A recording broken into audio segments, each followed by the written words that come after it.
वीरानी, एक उदास इमारत की जिंदा कहानी।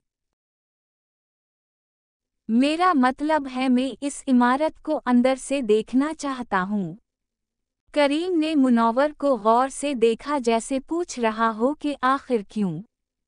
मुनव्वर ने करीम की निगाहों को पढ़ लिया।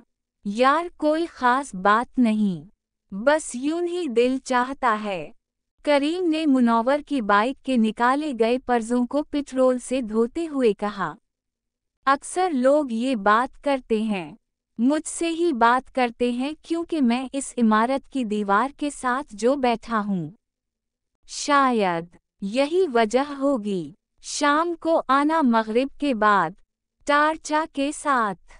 अच्छा, तुम कैसे दिखा सकते हो? मैं रात को इसी इमारत के सर्वनट क्वार्टर में रहता हूँ।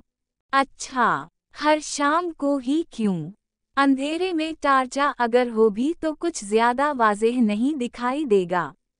अगर इसी इमारत में सोते हो तो क्या सुबह सुबह न आ जाऊं?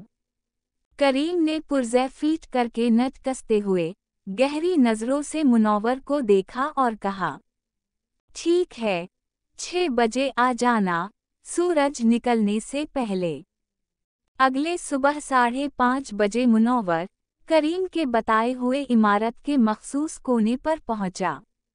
अभी नीम अंधेरा फैला हुआ था। इमारत इस मलकजे से अंधेरे में पुरस्रार सी दिखाई दे रही थी। दूर घने दरख्तों से चिड़ियां सुरीली आवाजों में सुबह के गीत गुनगुना रही थीं। खुद हवेली नुमा इमारत के सियाह दरख्तों में बैठे परिंदे भी चहचहा रहे थे।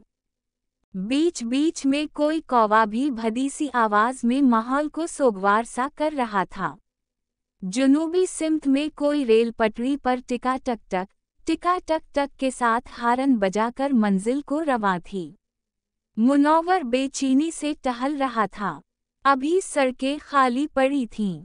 साइकिल पर एक चौकीदार सीटियां बजाता गुजरा तो वो मुनव्वर को मशकूक निगाहों से देखकर चला गया। फिर घूम कर वापस पलटा और जोरदार आवाज में बोला, जी बायू जी। खैर है। इससे पहले कि मुनव्वर कोई कंफ्यूज सा जवाब देता, करीम आंखें मिलता हुआ बाहर निकला। हाँ भाई, क्या हाल चाल है खुदादाद? गाँव नहीं गया अब तक? साथ ही करीम ने मुनव्वर को मुखातिब किया। देर तो नहीं की मैंने। चौकीदार सिगरेट का सटा लेकर उभरती सुबह की धुंधलके में गायब हो गया। छोटा सा दरवाज़ा बंद करके वो दोनों वीरान हवेली में दाखिल हुए तो जगह जगह ऊंची घास उगी हुई थी।